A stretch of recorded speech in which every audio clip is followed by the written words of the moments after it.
Chapter 955. It was 5 o'clock in the morning in Xia City. Donglu rarely got up at this hour in 10 years. Yes, it was also because he had a family dinner last night. It was rare for him to spend a night at home, so he naturally couldn't stay for long. He casually tidied himself up and tiptoed out. The house Donglu was in was the residence of his grandfather, the former commander-in-chief of the Air Force, General He Chong. After the old man retired, he always stayed at home doing some inexplicable research. He was close to a state where he didn't step out of his house. The old man felt that this was pretty good. It was just that active members of the grandchildren generation like Donglu had it tough. They would be brought back for 1 or 2 days a week to be educated. They wanted to play big, but they had to be overcautious and indecisive. It was very unpleasant. He had gotten used to it over the years. As he grew older, Donglu also learned how to adjust.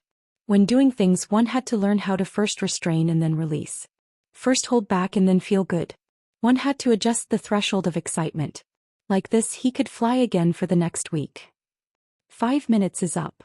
Donglu sent a message to his bodyguard, Old Si, and yawned again. He followed the safe route he had already chosen and walked downstairs. The house was quiet. After turning a corner, the courtyard corridor and the courtyard became one. The lights in the courtyard and the extremely weak first rays of dawn on the horizon were taken in together. They blended together with the light that seeped through a crack in the door of a room on the other side, forming a distinct color.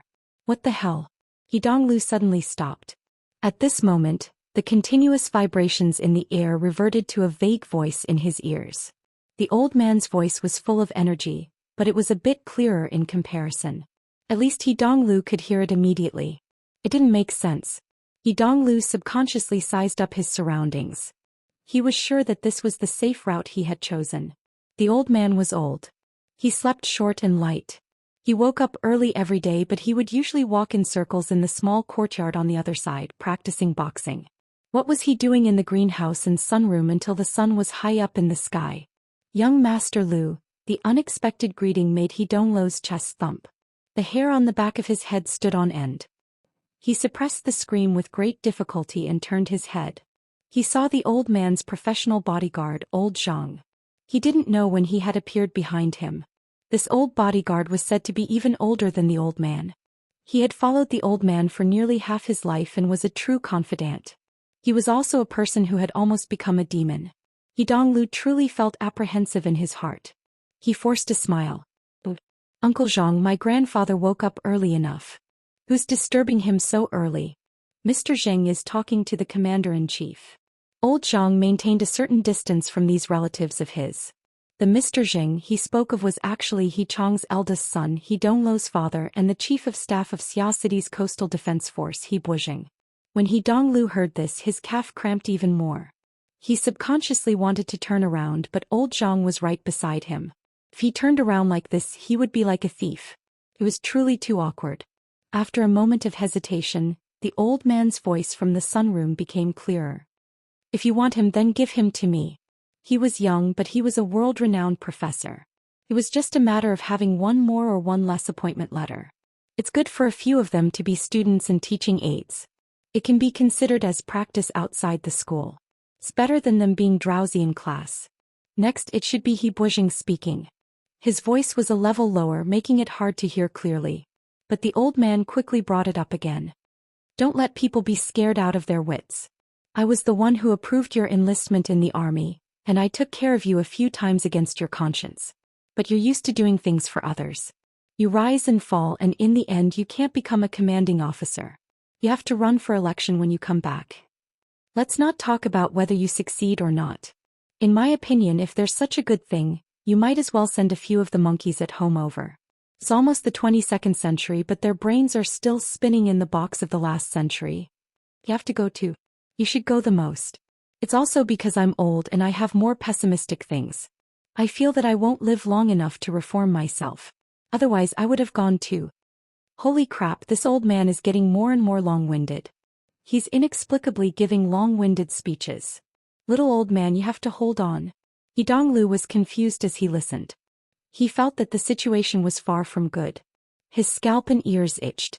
He no longer hesitated. His heels automatically spun and he was about to walk back. who knew that there would be repeated bangs from the stairs behind him. Of course, Kid would jump down in 2s and 3s and yell, "Brother Lu, you're early." Shisha. This time Dong Lu was truly startled to the point that his entire body was covered in cold sweat. He hated that his hands were too short and weak to cover that person's mouth. The kid behind him was called Dongliang. He was his third uncle's younger cousin. He was still in middle school. Recently, he had been infatuated with extraordinary strength. Every day he would wake up early to temper his muscles and bones. He had a body full of muscles at such a young age, and he was still clamoring about paying respects to a famous teacher and learning a peerless skill. It was said that the old man was seriously considering it. He was truly insane.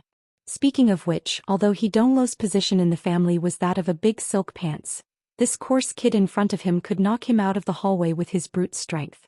However, due to his rich love history and uncommon aesthetics, he had accumulated quite a few people over the years. There were also quite a few brainless fans in the family. The kid in front of him was one of them. It was just that today this kid's brainlessness truly wasn't the right time or place. No matter how Donglu tried to stop him, it was still too late in the end. On the other side of the sunroom, the sound of footsteps could be heard after a while. The half-closed door opened and Bushing appeared at the doorway. His round face, which had always been regarded as amiable by outsiders, was currently stiff. He didn't give his son a good expression. "You come here." Donglu inwardly cursed, "I'm done for." Then he fiercely glared at Dongliang. The latter also knew that he had stirred up trouble. He stuck out his tongue and was about to turn around. Who knew that the old man in the sunroom would raise his voice? "All of you come over and accept the mission." "Yes, Commander." Dongliang was a hothead in the end. With a roar, he walked over with vigor. Donglu increasingly had no reason to refuse. He could only brace himself and walk towards the sunroom under his old man's cold gaze. Just as he arrived at the doorway, he heard the old man's chuckle. "Little bastard, you've persisted for more than half a year, right? Your willpower is up to standard. Who are you going to find to learn skills from?" "Of course I have to find someone with great ability. We also have such conditions." Dongliang puffed out his chest and belly full of confidence. Chong grinned and laughed heartily. His mouth was wide, his nose was straight and his face was rosy. Although he was nearly 90 years old, he still had a lot of black hair and his body was still very robust. In his early years he had experienced the aberration in the 3 wars. His family had died early and he only married and had children for the second time when he was almost 50 years old. As a result, most of his grandchildren were still young. Truthfully speaking, he rather doted on them. Especially a hothead like Dongliang, who was the most to his liking. Therefore he deliberately teased him. "You want to smash your old man's little treasury?" Dongliang snorted disdainfully. In this day and age, how many capable people can use money to smash things? Chong was greatly amused. "That's right. Little Dongliang's idea is the best. It seems you have a plan." "That's right. There's no need to beg others. When I get back I'll mention it to Sister Yuan. Isn't my brother-in-law in the palm of my hand?" Donglu let out a pft, but he suddenly felt something was wrong. When he looked again as expected, his old man's face had already darkened. Chapter 956. "You're messing around. You're carelessly calling me by my name. It's rude to create something out of nothing." Chong was the first to berate, but there was no particular anger on his face. Kids these days were born with the skill of observing body language. Even Dongliang, this bastard, had some attainments in this. He had confidence in his heart, and his foundation of a newborn calf that was not afraid of a tiger was revealed more and more. "I'm just talking about it at home. It seems intimate. Sister Yuan gets angry, then that's really rude. Aren't you talking about me taking him as my master? Who doesn't try to get close to him before taking him as their master?" Chong really wasn't angry. He just averted his gaze. Kids always do whatever they want. They have a good eye for picking people. What about you? "Yeah, me." Donglu had just stuffed back his stifled laughter when he saw the old man's eyes focus and lock onto his position. He was naturally apprehensive. He felt baffled. How did he get involved in this matter? Chong hooked his finger at his good-for-nothing grandson by the door, telling him to come into the room. "It's rare for you to wake up so early. Let the two of us have a chat." Donglu walked forward in a daze. He walked 2 steps and suddenly came to his senses. It seems like I really can't get away. Speaking of the third generation of the He family, aside from He Yuan, he was the one who had more frequent contact with Luo Nan. The old man asked, but what could he do? He could only walk closer and say whatever was on his mind. Yeah. That fellow is a bit weird. He's quite honest when it comes to normal communication. He doesn't have any bad intentions. After the appearance of the blood intent bracelet, He Donglu specifically went to find Luo Nan to discuss the matter of cooperation, but he was shamefully rejected. And the reason for the rejection was very bizarre. He said that the item was a defective product and couldn't be circulated as a commodity. He was quite angry at the time, but the situation developed as Luo Nan said. He stumbled all the way and was limited to the laboratory from beginning to end. There was practically no possibility of developing it in quantity. This way He Donglu could be considered to have helped him bypass a pit. He Donglu's evaluation came from this. He felt that he was quite objective, so he grinned twice. He Buxing shot him a cold glance. You can actually laugh. You took the initiative to make friends, but because the business didn't go through, you came back with a long face. What a big face. He Dongliang was shocked. Brother Lu, you dare to throw your brother-in-law's face. Did you offend him? A blade under his ribs, a blade in his face, suddenly spurting out blood. No matter how cowardly He Donglu was, he was still somewhat unable to restrain himself. In front of an old man, why would he be afraid of a little old man? Why don't you say that I put my arm around his shoulder and did the whole thing with him? Well, He Dongliang's eyes lit up. The moment He Donglu spoke, he regretted it. Especially when he saw the chief of staff He's long face, he hated himself for being stupid. He had actually blocked the bullet for He Dongliang, this little bastard. He quickly went back to make up for it. It's just a description. That guy has a weird temper and it's not easy to get close to him. But these few months I've been hanging out with his friends in the circle. Second brother Xia, third brother Hu, bamboo pole, paper cut, octopus. You can't just mess around with one or two of them. He Buxing commented coldly, a wine and meat friend. I'll endure my ass. If He Donglu was truly afraid of his father, then he wouldn't be a big silk pants right now. He immediately rolled his eyes. If I want to be friends until the end of my life, I still need you to make up your mind, no? He Buxing's face truly darkened. Shooting your mouth off. You think yourself clever. In the end, He Dongliang was young and inexperienced. He was a bit muddle-headed. He Chong waved his hand. Go train. Good habits can't be easily changed. Bad habits can't become inertia. Oh. But the master you want most likely won't have the time to teach you. You have to ponder a bit more. He Dongliang gave a thumbs up. I know. I have a backup plan. He Chong laughed in spite of himself. You even have a plan B? Of course. Isn't there an old saying? If I can't be his disciple, I'll be his junior. He has a master even though he only teaches him body arts. The room was silent for a second. He Chong slapped his thigh and laughed. In your dreams. Get the hell out of here. He was really driving him away. He Dongliang had long wanted to slip away. How could he care about showing off after receiving the imperial edict? He didn't care about his own cousin. He turned around and ran. He Chong's gaze turned to He Buxing after the little fellow ran out the door. He said, You unenlightened brat. You're in high spirits. You're just watching the excitement. Those who have truly entered the door probably only hate that their brains aren't enough. If you're going to send people, then send elites and properly learn things. He Buxing grunted. He could hear that he was still a bit hesitant. He Donglu curled his lips. It was just that this little action was discovered by his father. He Buxing had always found this son of his to be an eyesore. He immediately reprimanded, Let's not talk about other families. You can only dig out some unbearable things from your eyes. He Donglu was already in a bad mood. Now he was hit in the face with a stick. He was clearly being used as a punching bag. He couldn't hold it in any longer. His temper flared up and he laughed. No matter how unbearable I am, I can still be considered a candid dog meat friend. When he returns to Xia City, I'll find a chance to set up a party. I'll invite him a few times. He'll have to give me some face. I'm a hedonistic son of rich parents. Do you think there are 5 families in and out of Xia City that can do this? This also includes Xia Hu and the others who are already in the circle. That's right, he's doing this for the sake of his older sister, But he can't stand us having strings swinging back and forth, right? He Donglu. He Donglu's voice immediately dropped an octave, but his mouth still couldn't be sealed. The main character doesn't care about what we're bickering about, but the hearts of the people around us are as clear as snow. We're just relying on my older sister's branch for our friendship. But don't treat her as if she's truly surnamed he. Get lost. I'll get lost. I'll get lost. Young Master He Donglu's spirit rose. He had quite a bit of an unscrupulous grandeur. He turned around and left. However, just as he turned halfway, he felt a slight pain in the back of his leg. He had already suffered a blow, nearly kneeling on the ground. We're talking father and son. How can you wander off topic? He Chong retracted his leg. His face was still beaming. Don't mind your dad.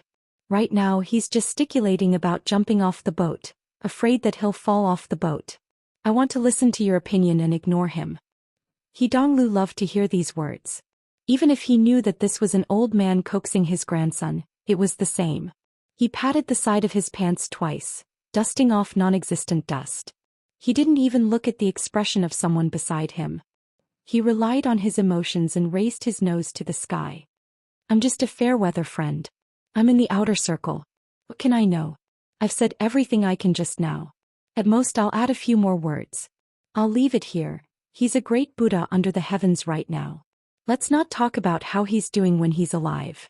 Even if he's dead, at the very least, 800,000 people will accompany him in death. He's not like the rotten leaves in the market. He can be casually plucked a few times and put on the scale. I, a hedonistic son, can't hang on to that weight. I can't seduce the cheap daughter of my family. Even if a certain someone spits out his old face, he might not even be able to find a balance. Chapter 957. He Donglu slammed the door in anger, or perhaps he was flustered. The sound of his footsteps quickly faded into the distance. Bodyguard Old Zhang closed the door expressionlessly, restoring the sunroom to its previous quiet atmosphere. The glimmer of light on the horizon could not overcome the brightness of artificial lighting. The transparent glass ceiling was also painted snow white by the light. He Chong narrowed his eyes and extended his hand. Even Donglu can't hide your thoughts from me. He Buxing's ashen complexion gradually returned to normal. He lowered his eyelids and sat back down next to his father. This kind of thing has always been done or not done, done or not done. That's right. It's a joke to hide it too deeply and make people misjudge it. Speaking of which, you really are afraid of the other side. He Chong was not prepared to judge his son's level of political operation. He only found the most important part. Being in Xia City under their eyelids, I'm afraid of the flood of the deep blue world drowning me. He Buxing did not hide anything. He answered bluntly. Donglu said that Professor Luo is a great Buddha. These words are true. Ouyang and Wu Jiong must be worshipped well. But you also know that no matter how strong they are still golden bodies under the heavens. Li Wei, on the other hand, has to look beyond the heavens. He Chong opened his mouth wide and laughed hoarsely, a nest of toads looking at the sky from the bottom of a well, but they still have a human brain. It's quite amazing. This was clearly not a good evaluation. He Buxing could only pretend not to hear. But He Chong would not let him off so easily. In your eyes, what is the current situation? What do you want it to become? Crane and clam fight, fisherman reaps the benefits? When immortals fight, mortals suffer. Or are you saying that you want to play the Legend of the Three Kingdoms? He Buxing had yet to think of how to answer when He Chong said, "Last night Joseph contacted me. Lieutenant General Joseph." In this circle, it was impossible to cause a misunderstanding when Joseph was mentioned, even if it was a common name. After all, there was only one person in the world who could be stationed at the forward base on Europa and become the next Marshal of the Aerospace Army. He Buxing was immediately startled. What did he say? Just some gossip. Nothing too substantial.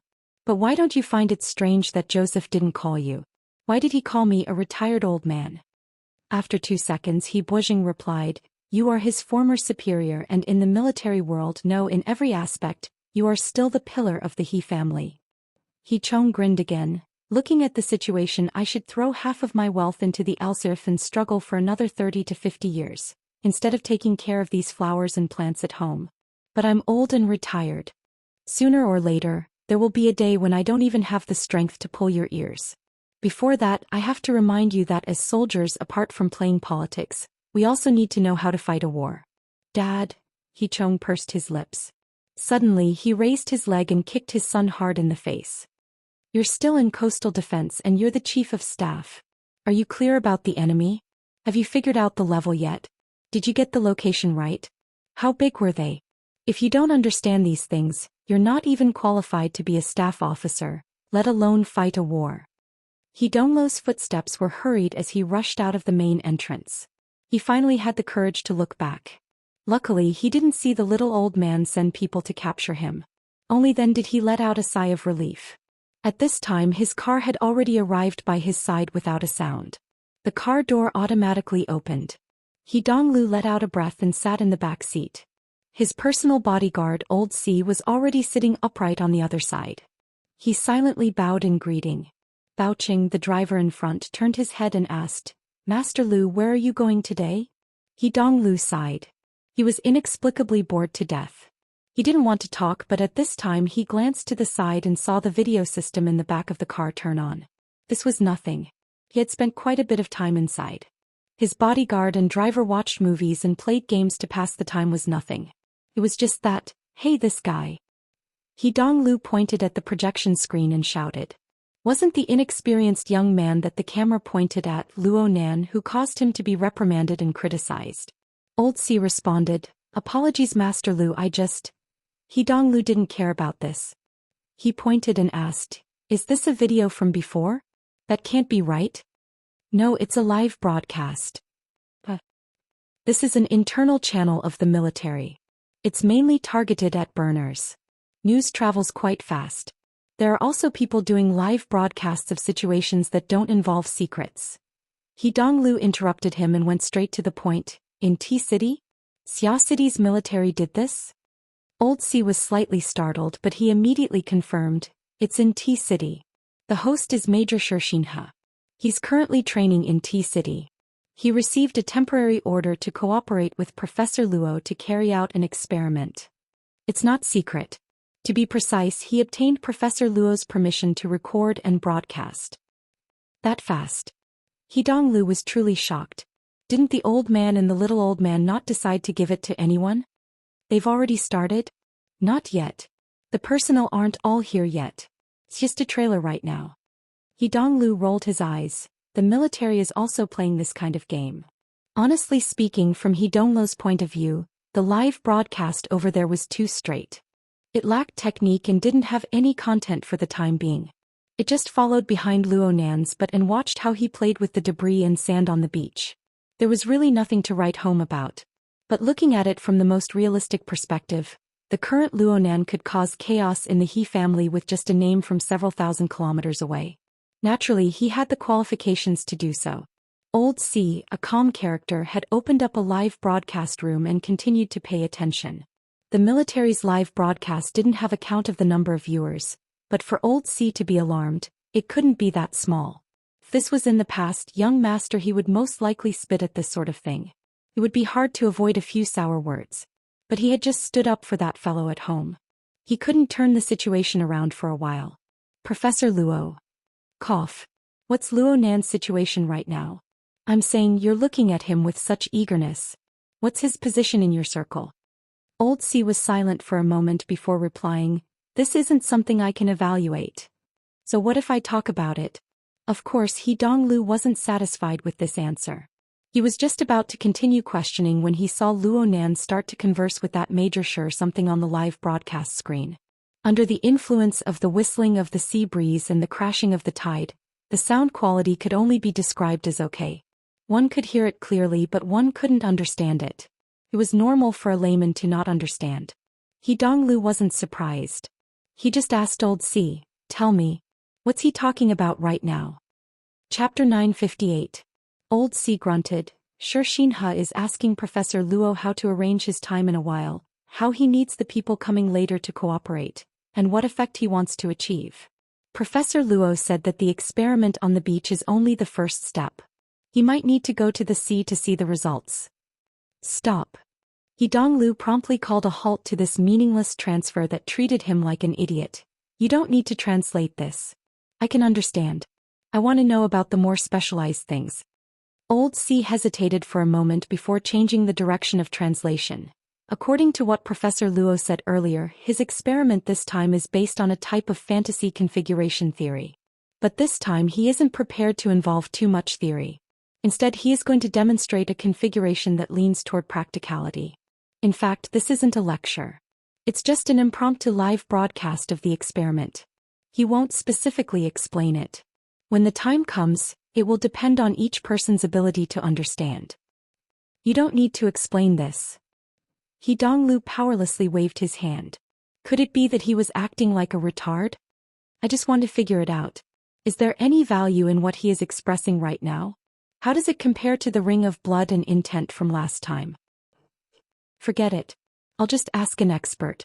It was really too difficult to ask a professional bodyguard to explain extraordinary theory. He Donglu tossed and turned for a long time before he finally found the correct train of thought. He began to flip through his address book, considering which ability user he knew was more like an expert. Yes, it was more reliable to find the circle around Luonan at this time. It was also more suitable to close the distance between them. Within the circle he worked hard to manage, the one with the highest cultivation was undoubtedly Bamboo Pole. Moreover, he was also on the mental side. He was just right. But. The important turning point had to be emphasized 3 times. That fellow Bamboo Pole appeared to be greasy and lecherous, but he was actually impervious to everything. He was shrewd and powerful. During this period of time, his status in the Xia City branch had risen with the tide as he entered the architect sequence. His influence was rapidly rising. Yi Donglu was a bit apprehensive to communicate with him alone. He didn't feel that he could take advantage of him. How about he switch to someone else? The names on the address book skipped over a few grids as they quickly swept past. As for the others, they either didn't have a professional match or they didn't have a good personality. They could drink and chat, but it seemed that they weren't friends yet when it came to asking professional questions. After thinking it over, He Donglo 2 figures appeared in Lu Cheng's mind. One was Xie Junping. That fellow had become an ability user. He'd practically broken away from the circle of Xia City's hedonistic playboys. But his family background was there and he was in the business circle of Xia City. The He family's name was still useful to him. As for his cultivation, it didn't seem to be too good. However, he had a good teacher, so he should be able to make it. As for the other person, He Donglu almost didn't think of him at first. It was only when he saw the address book that he made the connection. That chubby, ordinary-looking middle-aged uncle. It was too cruel to put it that way. He seemed to be a loner. He didn't remember his real name. He only knew that his nickname was Papercut. This person didn't stand out in Luonan's circle. The reason why He Donglu paid attention to this person was because this person seemed to have participated in the earliest development of the Bloodwool bracelet's external talisman paper. Of course, the main developer of the external talisman paper was still Gao Tianshi. However, Gao Tianshi was a veteran B-rank psychic. His connections in Xia City were deep and his status was transcendent. He was someone who could directly deal with He Donglo's old man. He wasn't as easy to get along with as Papercut. As for Papercut, He Donglu knew after a few encounters. He had a kind face but a soft heart. He was honest, patient, and easy to bully. It was just that his cultivation was mediocre. It seemed that he played support. He was mediocre in all aspects. Even though he was psychic, it was hard to look forward to having him explain things. He Donglu thought for a moment and decided to contact Xie Junping first. He had a bit of a psychological advantage when it came to this person. He wanted to see if he could use Papercut to contact the supposedly powerful Dean Wan. However, the call didn't go through. This made things a bit awkward. Could it be that it was too early? He looked out the window. That was indeed the case. But time waits for no man. He hesitated for a moment before switching to Papercut. This time the call went through quickly. Hello. The other party's voice was a bit muddled. It was clear that he had just woken up from his sleep. Puff brother. Papercut? The other party mumbled a few times. He probably saw the caller ID and became a bit more clear-headed. He Donglu, young master He? Brother Papercut, are you still asleep? He Donglu quickly understood when he sensed Papercut's current state. It seemed that Papercut didn't know about Luonan's live broadcast in D-City. This made things easier. He Donglu thought of an excuse on the spot. He didn't need to think too much about it. The news itself was the best reason. He Donglu's attitude became more and more natural. Brother Papercut, I was looking for bottle just now, but that fellow wouldn't pick it up no matter what. It was a bit urgent so I... Oh, he's doing his morning class right now. He needs to focus. Cut off all communications. It would be better to call him in half an hour. Papercut turned over, huffing and puffing. He struggled on the bed, but his honest nature was exposed. If you have something urgent, I can help you call him. Hey, you're next to him. Yeah, I was playing with the children at the orphanage last night. It was too late so I slept here. Do you have something you need? He Donglu slapped his thigh. It was said that Xia City was evil, but now he caught two of them at once. He became even more relaxed. He giggled and kept Papercut guessing. This is exclusive news. Oh no. Pop. This time He Donglu slapped his head fiercely. Holy crap, he's definitely not awake yet. If the exclusive news of Luonan's live broadcast was only circulating within the small circles of the military in Xia City, then He Donglu could directly go find Ouyang Chen, let alone Papercut and Bamboo Pole. Of course, this was a bit of an exaggeration. But once He Donglu figured this out, Papercut was a bit lacking in comparison. He Donglu couldn't really hang up. He sighed and said, just treat it as me being kind and telling you guys that Luonan is in D City. His words were cut off halfway when he suddenly stopped. Papercut sighed as well. Of course he's in D City. You slept quite early last night, right? Ah. He Donglu was disinclined to bicker with this misunderstanding. He just shifted his gaze and looked at the unimpressive live broadcast. It moved forward half a second and a very familiar word jumped into his ears. Luonan repeated it again at this time and He Donglu instinctively repeated it. Papercut. Yeah, little bro Donglu. Donglu, if you want to call me, it's better to add brother. Right? He's talking about you. He's talking about you. He Donglu smacked his thigh again. This time he really hit it. He no longer hesitated. He shouted. Where are you? Chapter 959. Did you take too much last night? Who's looking for me? Looking for you, my ass. Hurry up and send me the address. Otherwise, I bet you'll regret it. My God. Papercut's remaining sleepiness was completely dispelled by He Donglu. He confirmed the time and finally made a painful decision. He struggled out of bed and prepared to properly deal with this overly excited hedonistic young master. I said it earlier. It's the welfare home. Dean Wan's welfare home. I've never been there before. What about the name? Where's the map? Lawn Town? Think so. It's in the Forest Wall district. Papercut finally surrendered completely. I'll send you the map. He Donglu slapped the front seat and gave the driver an order. I'll give you 10 minutes. Forest Wall District, Lawn Town's welfare home. The car quickly started, but Old C calmly said, 10 minutes is impossible. It will take at least half an hour to get to the western suburbs from here. Then half an hour it is. Not a second more.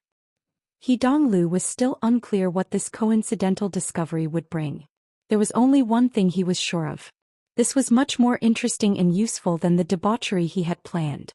Papercut knew that He Donglu wouldn't arrive anytime soon, but he wasn't in a hurry. He just put on a pair of pants and went to the bathroom to freshen up. He squeezed some toothpaste as he comforted Papercut.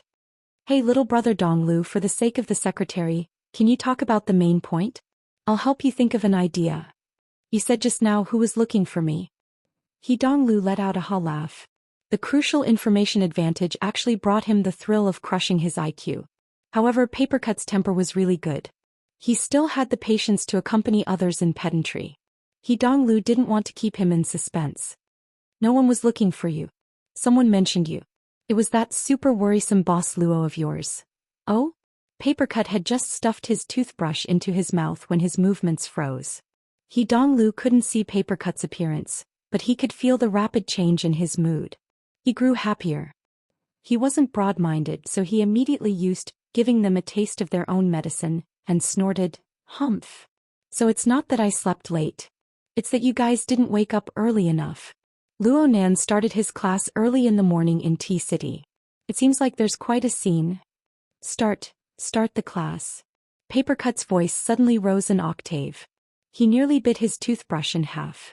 He Donglu subconsciously grinned. Seems like I have to practice some configuration techniques and give lessons to that project team member. The main thing is still to do experiments. Right now I'm broadcasting it live. Puff puff. Paper cut. She spat out the half-melted toothpaste and tossed her washing utensils aside without bothering to rinse her mouth. Why haven't I heard anything? Zhang Yingying is with him. Didn't I tell you? Then why are you talking about me again? Channel. Where's the link? Link. Donglu asked Old C. Soon after he gave him a piece of unfortunate news. You guys are unable to access the military's internal channel. F***CK. Papercut cursed loudly. He picked up his shirt and walked out of the room. He maintained his connection with He Donglu, and he entered Luo Nan's friend group on the psychic wave network through the Hexier. Last night, Zhang Yingying had sent him information and data related to the syncopator, as well as the subsequent discussion. However, there was no news at all regarding the live broadcast He Donglu spoke of. Zhang Yingying, hurry up and wake up. Boss Luo's live broadcast is something you don't care about. The military is stuck in our heads.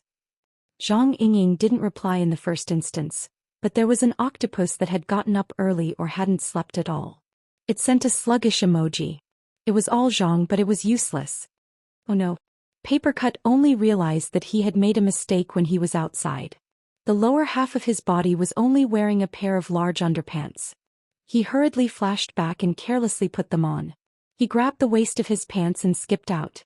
But this time he saw Nurse Wang of the orphanage draped in clothes when he reached the hallway. She stuck half her body out from another room and stared at him expressionlessly. The breathing of some children in the rooms on both sides began to become chaotic. They were clearly alarmed by Papercut's uncontrollable and loud voice. Oh my! Papercut exclaimed in a low voice.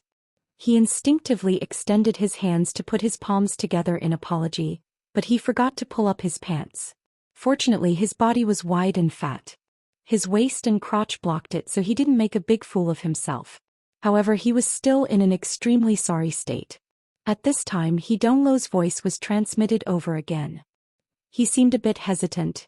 Yes, I feel like you're a typical negative person. Papercut stood on his tiptoes, gritted his teeth and held his breath. He waited until he reached the entrance of the orphanage before he opened his mouth. Share, transcribe, remake. Whatever. Immediately send the video over for me to see. For Papercut, this was a rare and urgent tone of voice. You'll have to wait a bit. He Donglu was willing to help, but the operation required time. Papercut's reasoning was understanding, but his emotions were unforgiving.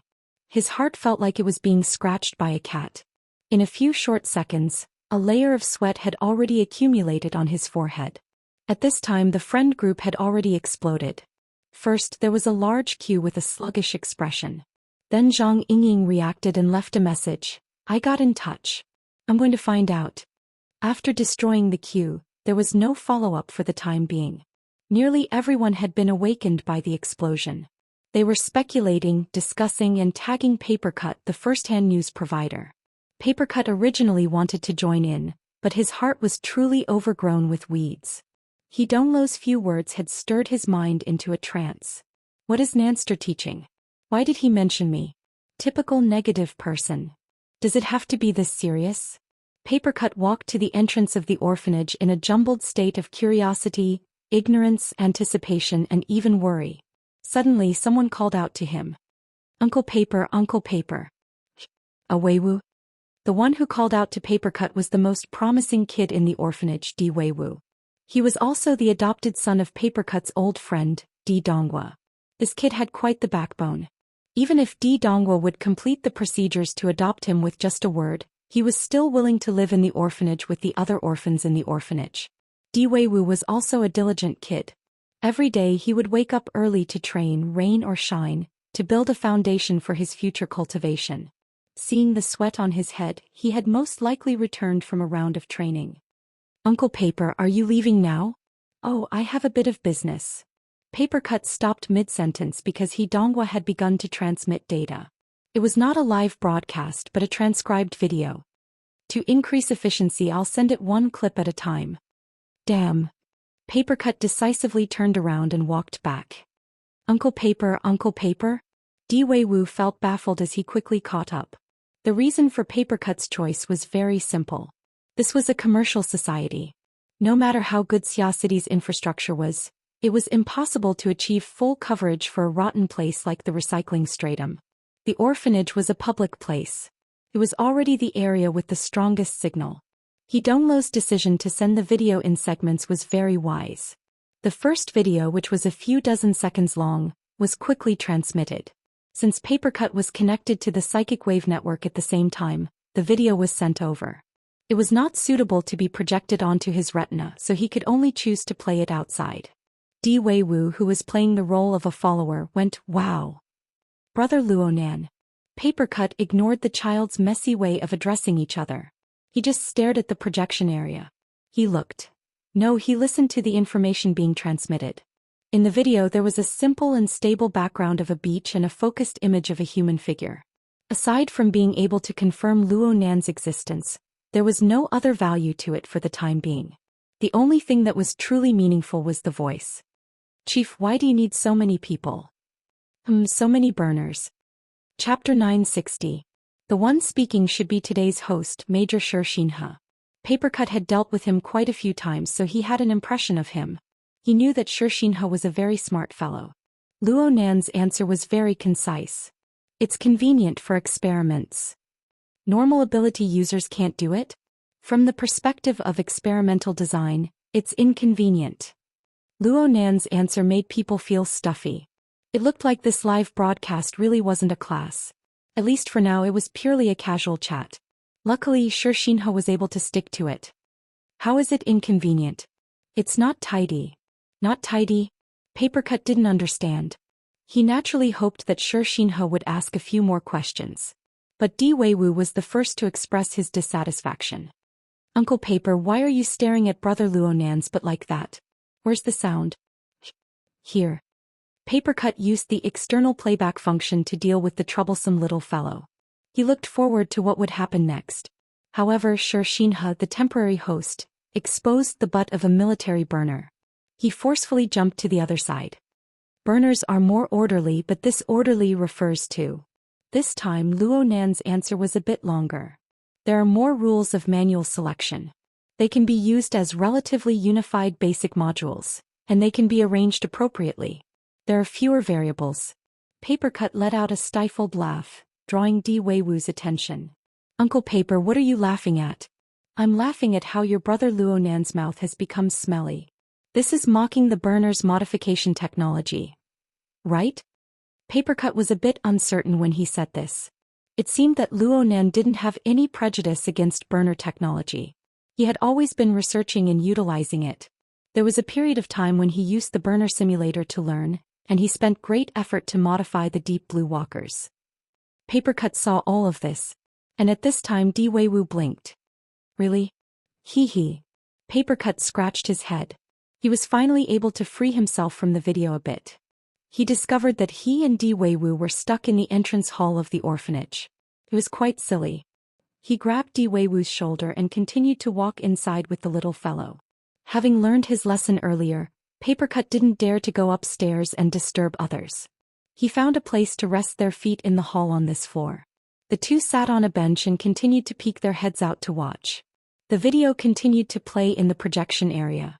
The progress bar was already very close to the end, but what made Papercut suspicious was that his so-called negative example appearance had yet to arrive.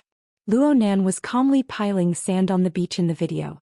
From time to time the camera would swing back and forth, and one could see that there was already an undulating pile of sand on the beach. The amount of work involved was not small.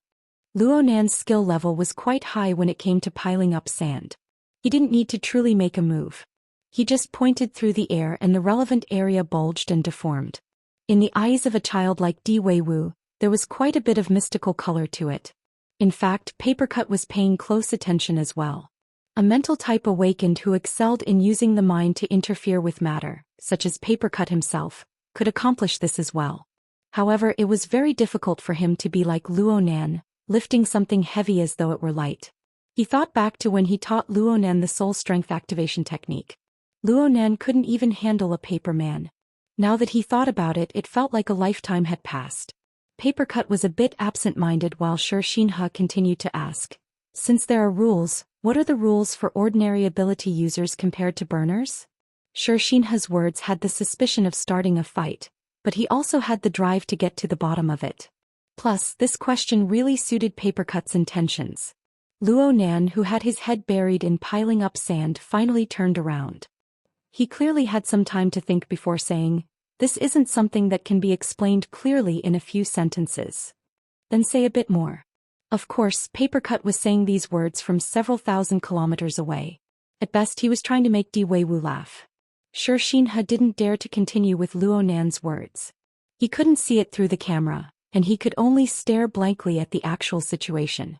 A few seconds later, Luo Nan finally followed up. "Let me give you an example." Zhou Xian's expression couldn't be seen, but his voice had the suspicion of maliciously acting cute. He was also trying to coax Luo Nan to say a bit more. Over at the orphanage, Di Weiwu chuckled when he heard this. On the other hand, Papercut felt his his entire body stiffen when he heard the word example. Only his heart thumped loudly in his chest. He had received He Donglo's spoiler warning beforehand, so he couldn't help but think of something. Isn't this the place? Papercut saw that Luo Nan's eyes were a bit vacant in the camera. He had the posture of reminiscing. Last year I was in Xia City. I had just entered the circle not too long ago, so I lacked general knowledge. Many friends in the branch took turns teaching me. I have a friend who taught me soul activation techniques. Soul activation? You mean the transcendent ability to control special equipment and carry out long-range attacks and defenses, right? Zhou Xian was a qualified supporting character. He was knowledgeable, responsive, and able to quickly follow up with the main point. Luo Nan nodded. You're talking about the control class. Back then, Brother Papercut, the friend who taught me this technique, said that soul activation techniques are divided into the activation style and the control style. The control style is more practical. Wow, Uncle Paper. Brother Luo Nan flipped your card. Di Weiwu was both surprised and excited. He shouted loudly, his voice shaking the roof. Papercut disliked the noise he was making and his words were preposterous. He wanted to reprimand him, but when his lips moved, he felt that his mouth and throat were dry. He had to use a lot of strength. His throat squirmed with difficulty before he found some saliva to moisten his throat. He swallowed it down with a gulp. The thought of scolding Di Weiwu had long since disappeared. There was only one thought left. This time my reputation is going to be lost to the entire world. In the video, Luo Nan wouldn't change his tune just because of Papercut's nervousness. He continued to speak very naturally. I learned this technique in order to experience the mutual interference between the mind and the material. I was muddle-headed about many things at the time. Everyone said whatever they said. But now that I think about it, there are some things that are worth questioning. Finished. At this time the progress bar of the video hit the end. It broke. It broke right here. Uncle Paper, what's going on? Di Weiwu was enjoying watching the excitement. He was obviously dissatisfied that the video suddenly broke. Faster, thief. He did it on purpose. Papercut smashed his fist on his knee. He nearly choked on the saliva he had just swallowed. The video started early and started late, but it just had to break right here. If that kid He Donglu didn't do it on purpose, then Boss Luo would have become a well-behaved baby. He nearly dialed the number again and cursed out loud. Luckily, he saw that the second video was almost finished downloading. I'll endure. Papercut calmed down. First, I'll send the video I just finished watching to the group. After a few minutes of fermenting, the group completely exploded, and the shockwaves began to spread across the psychic wave network. However, there was still no news of Zhang Yingying. The video Papercut sent over only served to add fuel to the fire. Bamboo Pole was indeed the smartest one. He felt that something was wrong the moment he saw the format and duration. Transcribed? This mover's work is too rough. We want the live stream link. Live stream. Live stream. Who's calling Zhang Yingying right now? My line has been busy. She's communicating with Boss Luo, right? Both sides are busy. Why isn't Luo UI playing his cards according to the norm? The replies in the group were stirred up, but they soon ran out of steam. Needless to say, they all went to watch the video. Papercut suddenly discovered that it was quite foolish of him to waste time on this. His thoughts spun and he returned to his own side. The second video had already finished downloading. There was still a third and fourth video to follow. He was too lazy to waste any more time, so he just shared these files with the group. Then he disregarded everything else and clicked on the video to continue watching. Luckily, the video was seamlessly connected to the previous ones. Even if there were missing parts, it was impossible to tell. This was because Luo Nan had a casual chatting appearance. Brother Papercut only taught me basic knowledge on soul activation techniques. As for the practical operation, it was to control the paper men made from talisman paper. However, I couldn't do it well no matter what. Even if I succeeded, the power was extremely weak. There was no practical use at all. This troubled us greatly. Of course, I later discovered that this was a problem caused by the special characteristics of my soul strength and the imbalance between my body and soul. I strengthened the coupling of the mental and material planes by strengthening my fleshly body cultivation. I finally solved this problem. Lead leader, you really aren't good at telling stories, Xianxia ridiculed. Papercut could more or less understand the meaning behind Luo Nan's words. Di Weiwu turned to look at him at this time.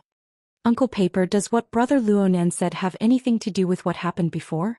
Papercut chuckled, but he still did his best to help Luo Nan explain. Your brother Luo Nan is probably saying that as an ability user, soul strength has its own special growth and usage pattern. But no matter what, it must be based on the material plane. I know this. The dean has always emphasized that. The little fellow shut his mouth halfway through his words. This was because Luo Nan had mentioned another matter and it was still related to Papercut. After this matter was resolved, there were a few days when I was distressed by the explosive increase in the scale of my soul strength. So I called Brother Papercut. I wanted to ask him about soul activation techniques.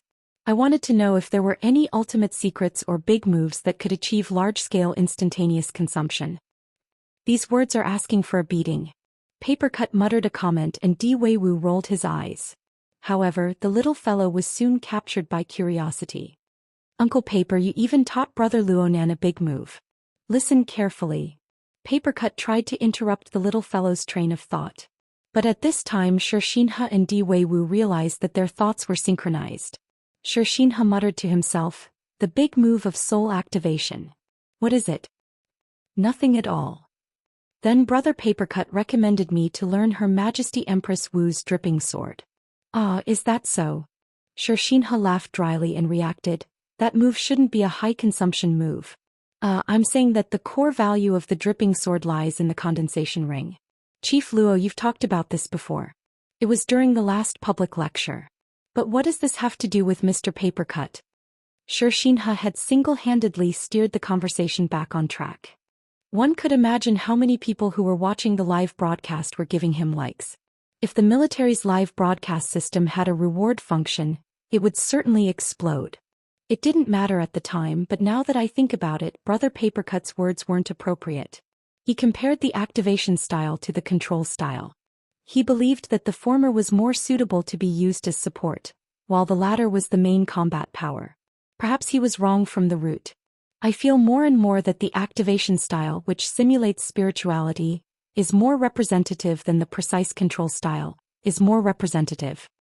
Xianxia took 2 seconds to digest this before asking, what does it represent? Yeah, what did it represent? At this very moment, Papercut, who was suspected to be a negative example, became all the more focused. It wasn't just because he was closely related to Luo Nan's description. It was also because he was looking forward to it. With Luo Nan's current level, even a careless sentence might have its own unique value. It might even have some sort of guiding significance. Plus, Papercut was analyzing him right now.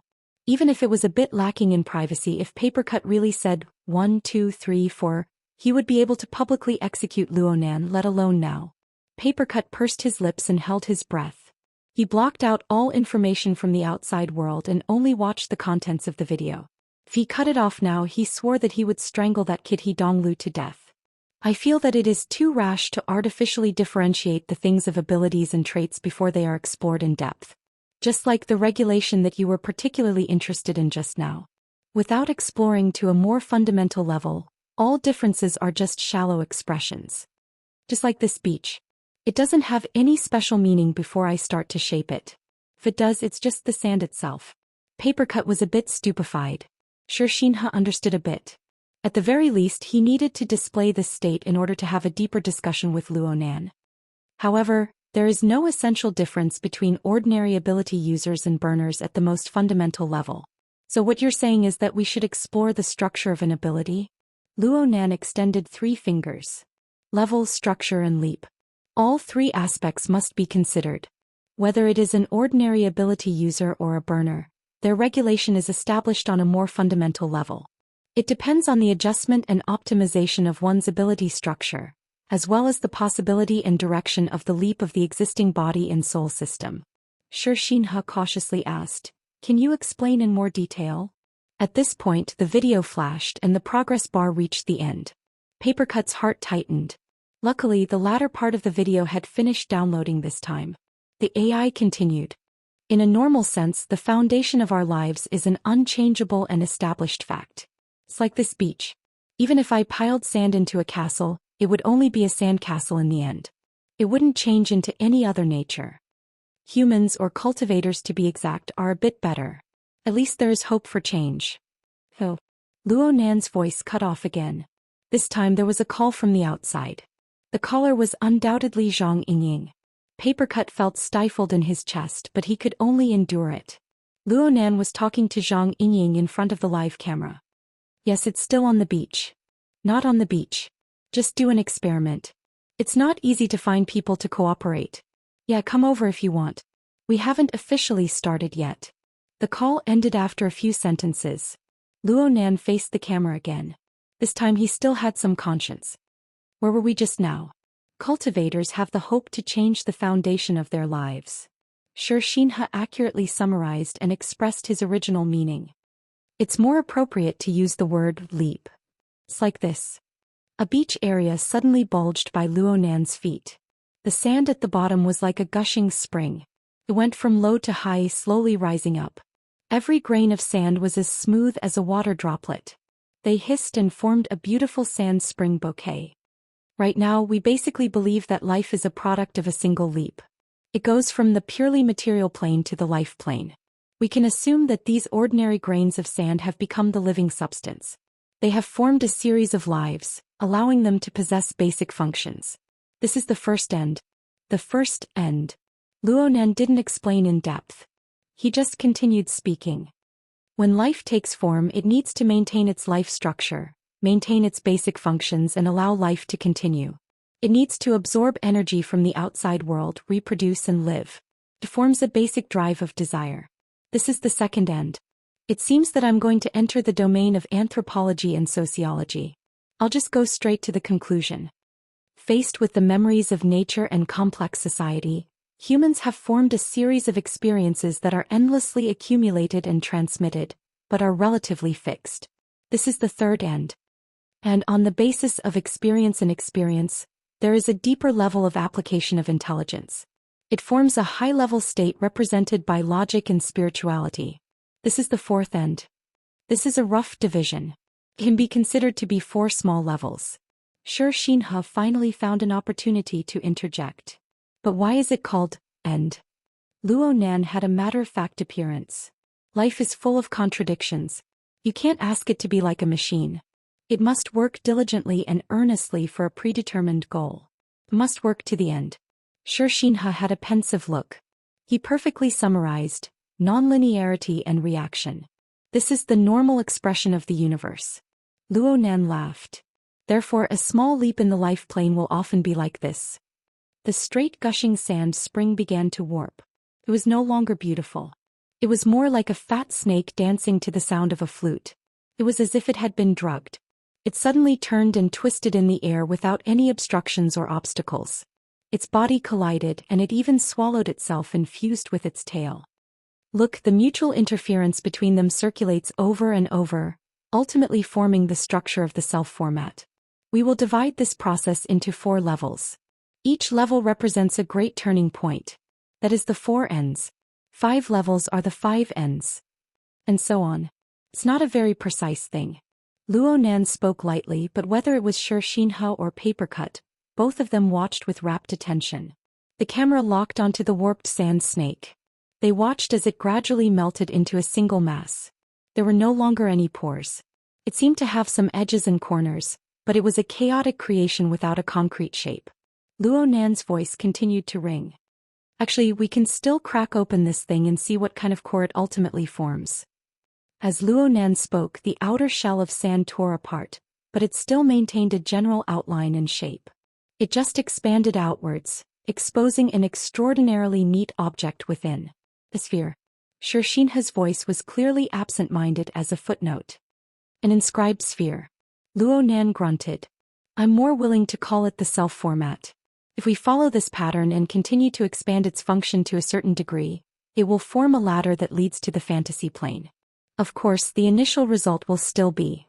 Xianxia murmured, a sphere. Outside the sphere. The split silhouette of the sand curtain closed up once more. This time the edges and corners were grinded into extreme clarity. It formed a standard tetrahedron structure with 4 ends and 6 edges. Soon there was a thin film of sand grains on the outer layer. It stuck to the 4 sharp corners, spinning and forming. Formatting theory. Xianxia blurted out without Luo Nan needing to think. Several thousand kilometers away, Papercut actually synchronized with Luo Nan. However, Luo Nan himself didn't get entangled in this matter. He just spoke to Xianxia. You're a researcher. You should know that there are no circles in nature. They have always existed on the conceptual plane. It's just that when projected into the real world, some circles are more neat and tidy while others are like mud. Ordinary ability users are like mud. Xianxia's words were a bit lacking in standard. This was a manifestation of his unstable state of mind. Luo Nan laughed.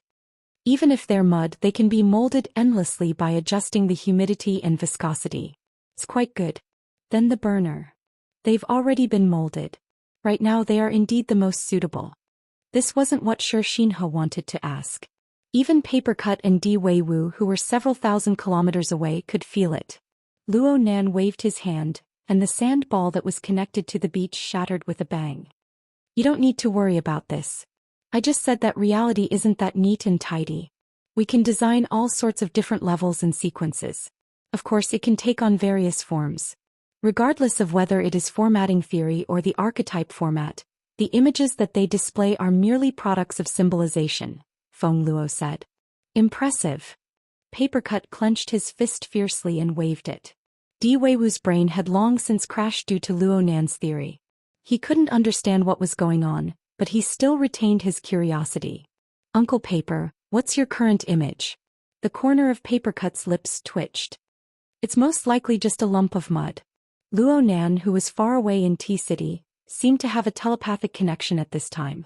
He seemed to be comforting, but he also seemed to be announcing the answer. It doesn't matter if it's a normal ability user or a burner. As long as they follow this pattern, their form can always be corrected. They can move in the direction that suits them the most. This requires the ability user to continuously cut down, to find more basic components and adopt a more reasonable structure. For example? Papercut's ears perked up. But what he heard next was the humming of an engine and a military-style chant. Everyone. Luo Nan interrupted his speech. He turned his head to look toward the beach. Oh, a group came. There aren't enough people. However, we can prepare first. We can teach a few of them and let them familiarize themselves with Meng Cheng. Let's begin. Xianxia did not respond for a long time. F***ck me. Papercut really cursed this time. His voice was sharp and trembling. Di Weiwu was startled. He looked at his face carefully and in the end he said, Wu Wu Qing? Chapter 961. No matter how many ghostly wails and wolf howls exploded in every corner of the world, Luo Nan was determined to begin his experiment. He walked toward the seaside, but it was very rare for the camera to not follow him. The scene captured by the camera stopped at the area where Luo Nan had just stood. All that was left was a slightly bulging pile of sand. It was the remnant of Luo Nan's previous demonstration. This was a dereliction of duty, but he didn't need to say anything. Everyone understood. Let alone Xianxia, who was close at hand. Even Papercut, who was thousands of kilometers away, wished he could beat his chest and stamp his feet. Or he might as well just reach through the projection screen and choke Luo Nan's neck, making him pour out all the examples in his stomach. The video was cut off at this time. Oh no, it ended. You've gone too far. Papercut swung his palm over, causing the light in the projection area to become distorted, but it was useless. Di Weiwu wanted to pat Papercut's chest. Uncle Paper, don't get angry. You absolutely must not get angry. Get angry, my ass. My heart is pumped with icicles. Papercut called He Donglu back amidst the howl of grief. What's going on? Where are the others? He Donglu jumped in fright, but he soon used an even louder voice to choke back. Didn't your people already go over? I'm here. In the group chat, this brief message suddenly flashed. He Donglu cut off the communication at nearly the same time as this message, but he sent a direct remake of the video. It was a few dozen seconds later than the previous video, but there didn't seem to be any useful information in the middle. Instead, there was a rumbling noise mixed in with the distorted external sound. There was also a particularly resonant female screech. Hold on. Start again. Xianxia was clearly shocked. The camera swung over and he saw a female rider riding a jet ski on the surface of the sea, which was still covered in thick fog. She whistled over, tearing through the smoke and waves. She was already close to the shore, but she didn't slow down at all. She simply charged over, filling the air with sand and dust. Zhang Yingying had arrived. Wow. So cool. This evaluation was appropriate, but the one who spoke was none other than Luo Nan, who was outside the camera. The atmosphere of the entire beach instantly changed because of these words. It went from being grand and heavy with life cultivation to being light and lively. This is more in line with his age. Papercut didn't even see Luo Nan's current appearance, but he just laughed unconsciously. He vented out quite a bit of the pent-up anger in his heart. Of course, this was also because Zhang Yingying had already posted the link to the live broadcast under the cheers of the audience. As for seeking Luo Nan's opinion, it didn't exist. Furthermore, she was playing very big. Not only did she use her friend group, she even used the social media platforms on the Psychic Wave network. She was reacting in a typical revenge style. Everyone spread it out for me. Hashtag. Spread. Anying is the best. Timely rain, drought, thunder. Those little bastards from the military dared to steal our people. The fury of the Xia City branch. Papercut was a little flustered when he saw this scene. This shouldn't be a problem, right? His circle of friends was definitely on top of his head. As for what the larger circle of the inner world was like, Papercut still couldn't figure it out for a while. Who cares? In any case, he clicked on the link to Zhang Yingying's live broadcast and saw a high-definition camera directly on Luo Nan's face. You guys actually sneaked away. Luo Nan rolled his eyes. What's sneaking? This is a private beach. Didn't you receive a warning when you charged in? This is the territory of the Blood Flame Order. I wouldn't have been able to charge in without your permission. Zhang Yingying's mind was clear. She clearly understood what was going on. That won't do. You need to do it all over again. Of course Luo Nan was unwilling. I said it wasn't a lecture. It was just an experiment. We were just chatting casually. I've already explained the basic theory to you this morning. Plus, I recorded everything. Go back and check the video. I didn't see it. Zhang Yingying lied through her teeth. She put on an unforgiving appearance. There are a lot of people in the branch who didn't see it, but someone else arranged for a live broadcast. And it's an internal channel. As she spoke, she controlled the camera to focus on Xianxia's face next to her. Unfortunately, Xianxia was still in an absent-minded state. He didn't even have the most basic response. He completely lacked the self-awareness that a villain should have. Forget it. In any case, it was fine as long as Luo Nan, the main character, acknowledged it. Zhang Yingying didn't really want Luo Nan to record everything again. She just wanted to seize the moral high ground and legitimize her own unauthorized live broadcast. The situation developed as she had hoped. A few seconds later, the ability user circle of Xia City erupted in thunderous cheers. The live broadcast started. And so, without further communication and coordination with their superiors, Zhang Yingying and Xianxia formed a double camera on Zeolite Beach. They filmed Luo Nan's following experiment process together. Compared to Xianxia, a military researcher, Zhang Yingying clearly had more tricks up her sleeves. Soon she made an overall overview of the surrounding environment of the beach where Luo Nan was. Papercut and the others entered the live broadcast room. They saw Xianxia and the others who had only appeared in Luo Nan's mouth before. For example, Meng Chong. The ability users of Xia City were quite familiar with this powerful fleshly body. Then there were the soldiers of D City who had suffered a large amount of curses in the beginning. Oh, after becoming burners, they were at least junior officers. These people could barely be considered as officers. Luo Nan had no intention of giving a lecture for the time being. Zhang Yingying was a bit curious about these officers who were still far away. She gave them a few more shots. These people wanted to come over after getting off the car, but Zhang Yingying had inserted herself in the middle. They slowed down their footsteps, looking a bit sluggish. Could be seen that this group of people wore messy clothes. Some were like Zhou Xian who had rushed over in a hurry. They wore training clothes. Some wore officer uniforms. And some simply wore casual clothes. Their tastes are complicated. Zhang Yingying made a basic judgment. She could see some small talk among these people through her lens. They didn't seem to be particularly familiar with each other. Compared to Zhang Yingying, who was a bit distracted for the time being, Zhou Xian was much more focused. He controlled the main direction from beginning to end.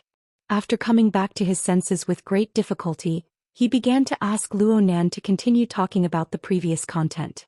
It would be best if he went a bit deeper. Luo Nan didn't agree. It's purely a theoretical expression. There's no need to be long-winded. Experiments are more practical. Zhang Yingying interrupted before Zhou Xian could speak again. It's fine if you don't talk empty words, but you can't destroy the mold. Oh my, you're quite familiar with it.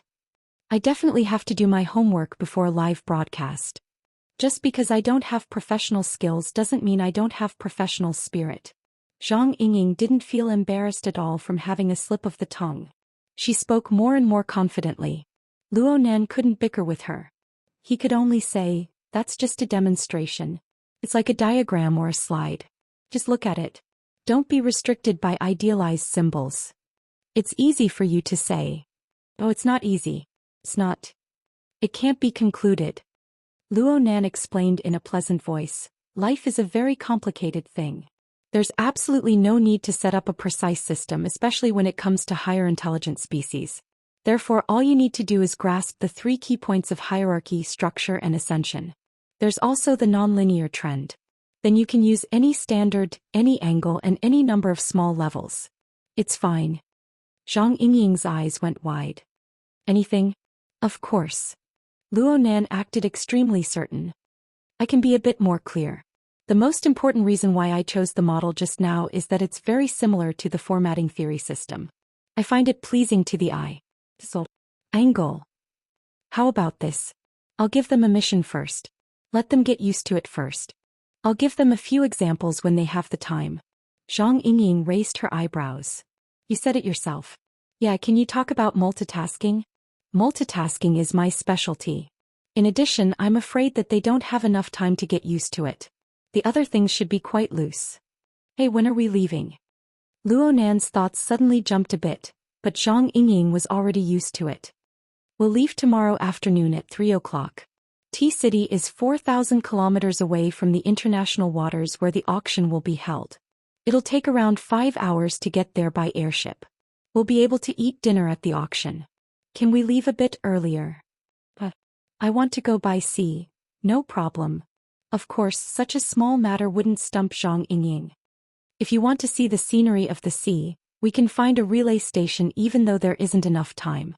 For example, Koro Base. We'll take a boat tonight. We'll find a few people to drink with, enjoy the breeze and enjoy the life of night fishing. We'll see if we can catch a few fish. We can arrive at Koro Base tomorrow evening. We'll take a private plane from there and fly at supersonic speed.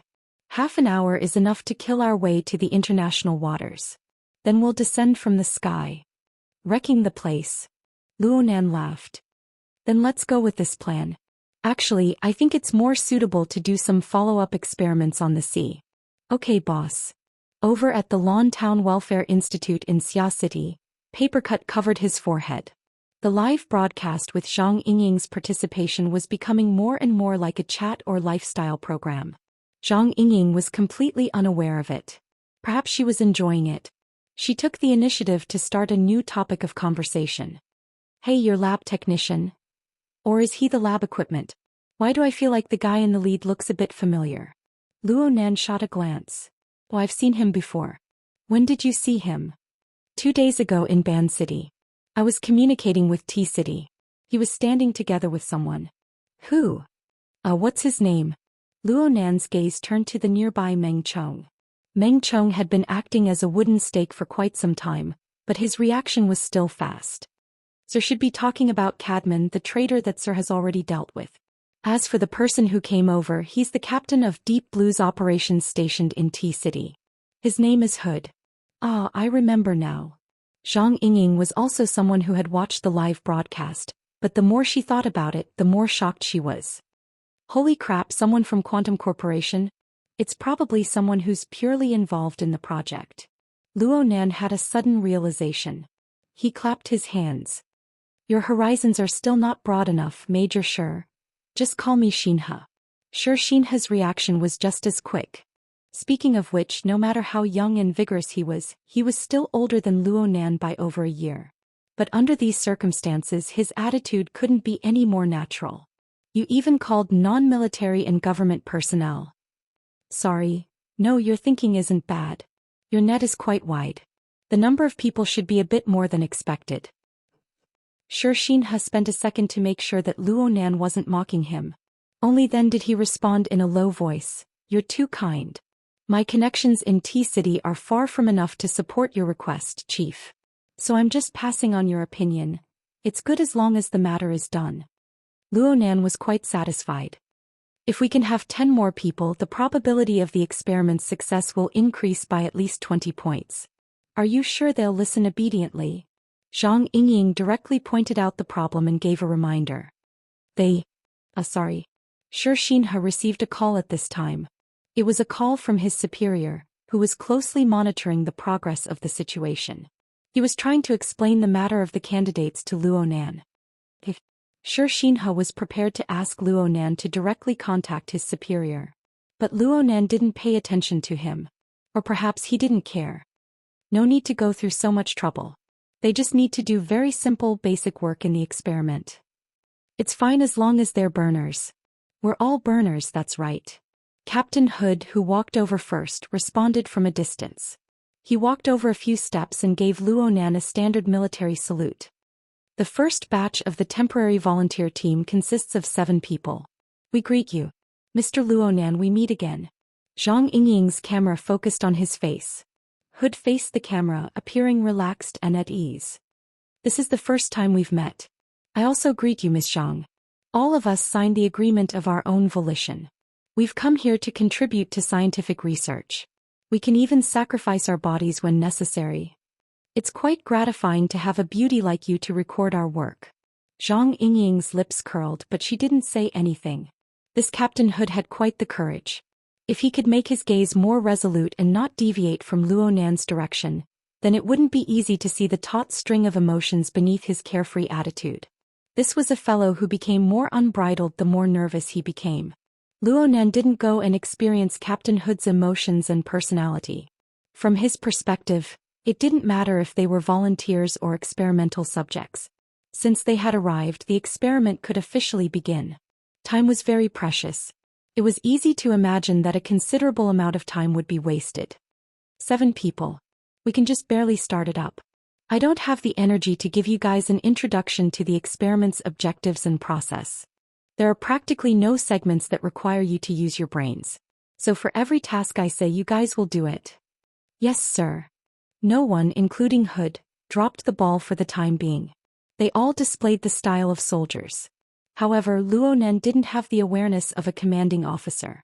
He just followed the prescribed order and made arrangements. First, we need to format the domain. You guys support the domain and maintain it in that state. The group of people looked at each other in dismay. Luo Nan frowned. Is there a problem? The 7 experimental subjects quickly communicated for a bit. In the end, Hood, who was the most capable and had the highest status out of all the volunteers, became the spokesperson. Mr. Luo, can you wait a moment? Not all of our people have arrived. Right now the groups are in disarray. Luo Nan was very surprised. I want the standard. The formatting of the domain. What does that have to do with the groups? You guys form the groups first. The people behind you can come over and fill in at any time. In theory, this is the case. However, there are differences between us. The main issue is the dynamo core. There are also some issues with authority. Hood was very frank. He adopted a serious attitude to solve the problem. Maybe we need to obtain some authorization. Authorization? That's not necessary. Mr. Luo, please believe in our sincerity. Luo Nan shook his head. I'm saying that there's no need to go through so much trouble. Let's use you as the benchmark. Can you open the formatting domain? Hood didn't move. He just smiled bitterly. Mr. Luo, I said that due to the differences in the versions we want to build. That's a problem for me to solve. Huh. Zhou Xian, who had been filming from behind, walked over at this time. Chief, the differences in the versions do exist. Especially with the rapid changes in the versions of the Dynamo core these days. It's hard to avoid conflicts between the two settings. Luo Nan turned his face and stared at him. The greatest value of the standard array lies in the standard. If you guys can't connect it seamlessly, then it's the same as completely obliterating its value. The standard array? Zhou Xian was a bit stupefied. Luckily, Luo Nan's words weren't too hard to understand. He was dazed for a moment before he quickly followed along. We really do need a unified standard authorization process. Luo Nan shook his head. The standard has always been there. It's just that some people are superfluous. It's inconvenient for others. So let's use you as the benchmark for the time being. Zhou Xian was truly stupefied. He only responded after 2 seconds had passed. Chief, I'm afraid it won't be easy for me to support the framework of the formatting space by myself. He was a researcher after all. Even though he had received the modifications and training of a burner, he wasn't able to reach the level of being able to dominate the domain. That was the ability that only an elite combat elite possessed. Luo Nan didn't care. The format of fire is no problem. This is fine. Don't be nervous. Luo Nan sized Zhou Xian up from head to toe and determined the limits of this person's abilities. He felt that it would be better to do the work a bit more solidly, so he made a slight adjustment to the design. We'll start from a more basic level. Come, be like me. Huh. Before Zhou Xian could react, Luo Nan bent his right elbow and extended his palm forward. A small patch of air suddenly warped above his thin and slightly red palm. Then the temperature rose and the heat radiated. Finally, rays of light blossomed, piercing into the surroundings and into the eyes of everyone watching the live broadcast. At this very moment, energy appeared in the palm of Luo Nan's hand in the form of visible light. Due to the effective interference and catalysis of soul strength, it caused an intense burning sensation to manifest in the air. It was like a faintly white flame. The glow of the flame was actually very weak, especially in the brightly lit seaside. But in this moment, the faces of practically everyone in the surroundings were illuminated by this dim light until they turned white. It was as if all the color of blood had been erased from their faces. Chapter 962. It was 9 o'clock in the morning in T-City. Yan Yongbo hurried from the Bitter Reef Laboratory to the central CBD of T-City, harboring a terrible impression and mood towards the shoddy researchers and so-called experts. It just so happened to be rush hour. The crowded flow of people and cars shuttled back and forth between the ground, the sky, and the buildings of the city. They were like bacteria breeding in a giant can. Under the monotonous mode of survival, there was a hidden restless power that could erupt and multiply at any time. Yan Yongbo was among them, but he quickly withdrew himself. He turned off the live broadcast, got out of the car, and entered a certain skyscraper. Under the guidance of his secretary, who was already waiting at the door, he took a private elevator and quickly went up to the top floor of the building, where the lighting was the best. Even in the central CBD, this was one of the highest points. The terrain, money, and power isolated the vast majority of the clamor. Yan Yongbo felt as if he had climbed out of a rotten can. It was as if he only needed to take one step and he would be able to completely escape. Then he would throw the can into the trash can. Unfortunately, this was just an illusion brought about by his manic emotions. If psychological factors were excluded, this place could be called an excellent scenery. Looking down from a high vantage point, he could see the coastline not far away. He could see the seascape at the edge of the bustling area of the city until he exhausted his eyesight and blended into the grayish blue in the distance. But if he wanted to find the most valuable target on the coastline of T-City, even with the vision of an extraordinary, he might not be able to see through the disturbance of light in the atmosphere and see the actual scene. But Yan Yongbo's eyeballs turned slowly. There were 2 projection areas in the room and they displayed clear images. One of them was displaying a young and familiar face in high-definition pixels. The corners of his eyes twitched. He didn't want to see it at all, but he had no other choice. He could only try his best to remain calm. But when he saw the real-time image cut out from the other projection area, he couldn't hold back any longer. Yan Yongbo pursed his lips and turned his face to the side. He would rather look at the kid Luonan than greet the person over there. Then again, the person on the other side was chattering endlessly. It seemed as if they didn't notice him. But the owner of the room pulled his gaze away from the projection area and laughed at him. Just in time. You father and son have met. Want a cup? Director Mao raised the iced coffee in his hand and gestured from afar. The world's strongest businessman was wearing a short-sleeved t-shirt, baggy hemp trousers and thin slippers. Leaning against the edge of the huge desk, he looked like he was living in the summer, but also like he had not extricated himself from the holiday life on the equatorial island. He did not fit in with the layout of the room. Thank you. Water is fine. Hot water or ice water? Ice. Naturally, a secretary was in charge of fulfilling such a small request. Bland mountain spring water was quickly sent over. This wasn't the first time Director Mao and Yan Yongbo met. Yan Yongbo's role in the Apocalypse Laboratory had changed recently, so Director Mao didn't regard Yan Yongbo as an outsider. You're researching the little toy that Luonan brought? Let's see what he's up to. Yan Yongbo could feel that this person probably had the same feeling as him when he said these boring words.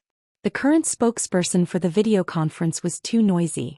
That old man of his had not made any progress in the past few years. He would never be able to grasp the main point. Yen Hong, who was participating in the video conference, was particularly excited at this moment because he was the first to grasp the big secret that was exposed in the live broadcast. That's right. Luonan is Mr. Mo. Hood's words were effective. Luonan's subconscious answer was the biggest flaw. Hood had never met him before. The one who was communicating with Hood was that so-called Mr. Hu back in Ban City. Everyone else has been led astray. That female streamer and the higher-ups of the Blood Flame Order are proof of this. I knew it. How could an extraordinary suddenly jump out from this world? The live broadcast at Zeolite Beach happened to coincide with the short exchange between Luonan and Hood. The few people present at the scene didn't seem to feel that anything was wrong. And the many participants in the remote video conference were quite indifferent towards this. Of course, Yen Hong lacked sensitivity towards these things. Luonan began to arrange the specific work. His voice was stable, concise and clear.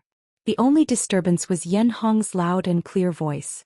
Yen Hong's limbs were dancing in joy.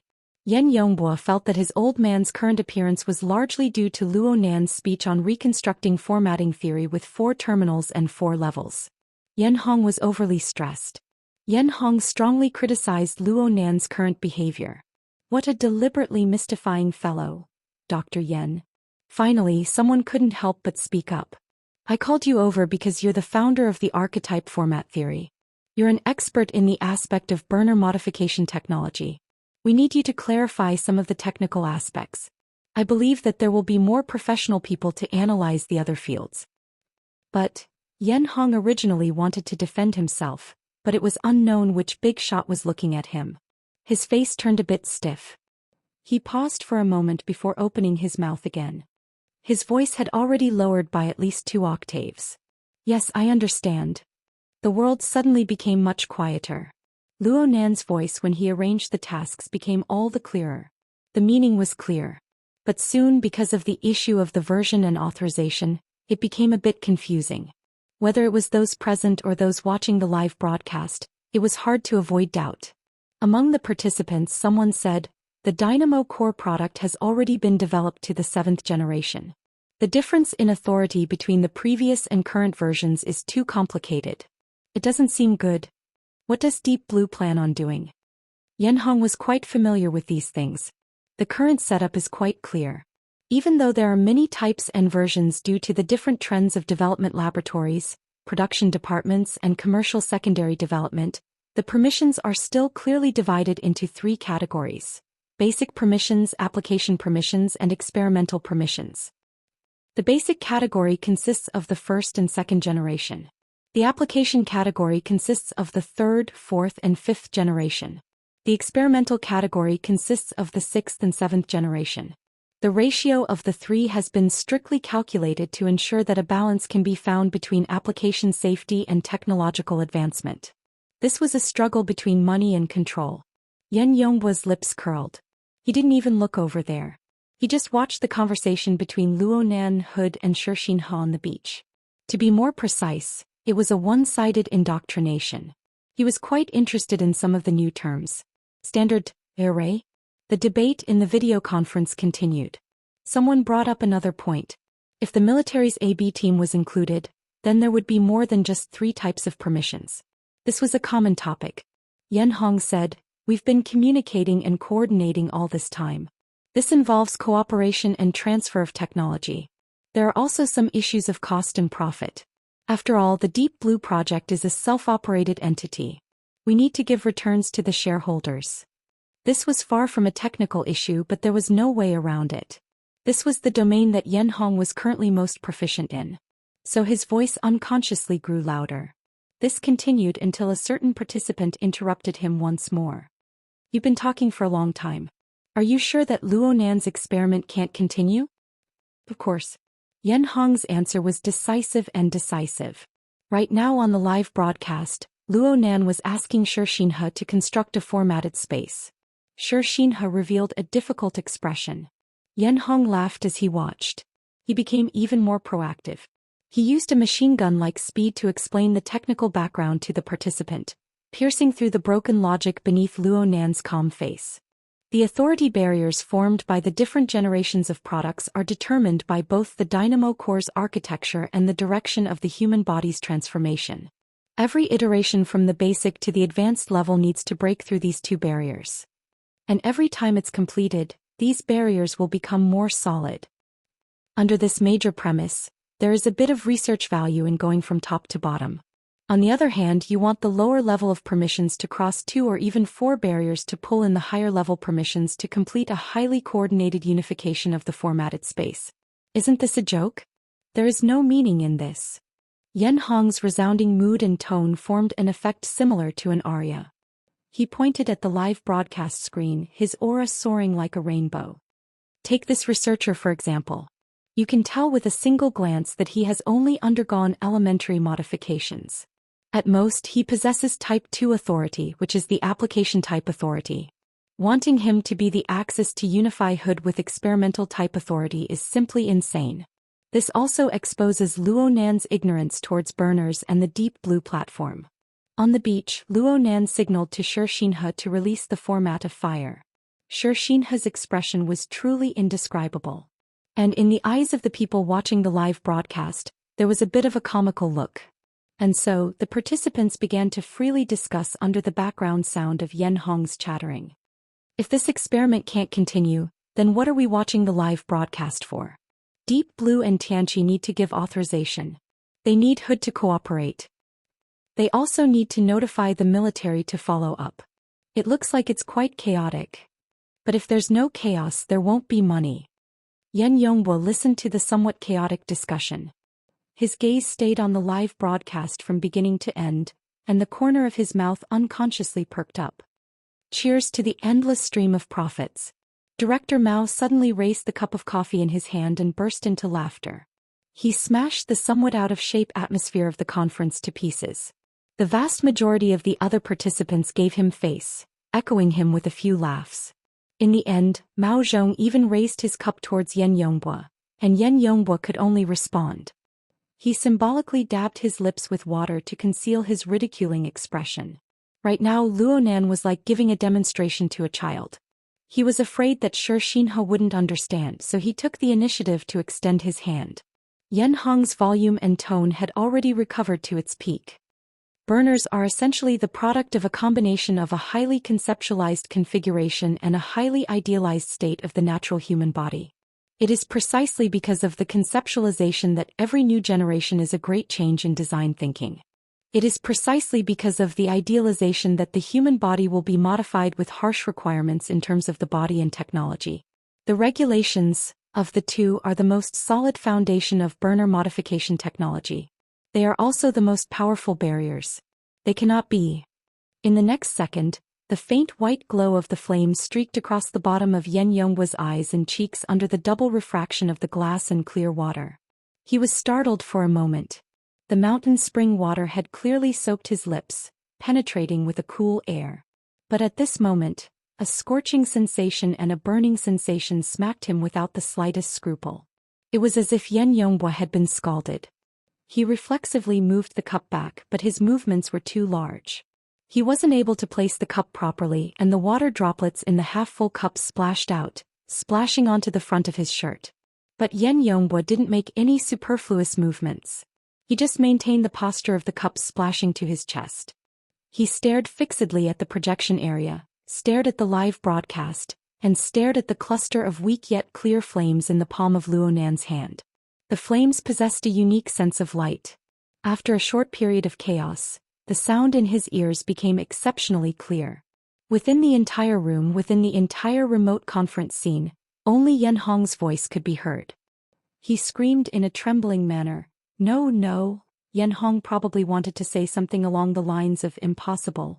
But under the sudden impact, this creator of the archetype format, the authoritative expert in the field of burner modification, was like an old repeater.